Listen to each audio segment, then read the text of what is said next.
Trainer asked Little Q to wait here and left. A few hours later, when he brought another dog here for training, he suddenly found Little Q still waiting for him. The trainer was shocked. Little Q's habit is a necessary quality for a guide dog. The trainer kept praising Little Q. This also means that Little Q will become a real guide dog in the near future.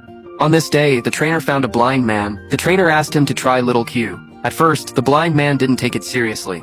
But when he heard that the journey that originally took 30 minutes could be completed in just 5 minutes, he decided to give it a try. But when he took Little Q, he seemed very scared.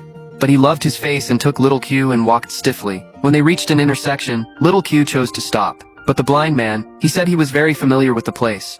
Just as he was about to pass by, a large truck drove past. The blind man who almost died here began to change his mind. After arriving at the destination, he decided to accept Little Q. But he couldn't take the dog away immediately. They needed to go through a 4-week adjustment period. But the blind man was stubborn. Every time Little Q saw an obstacle, he would stop.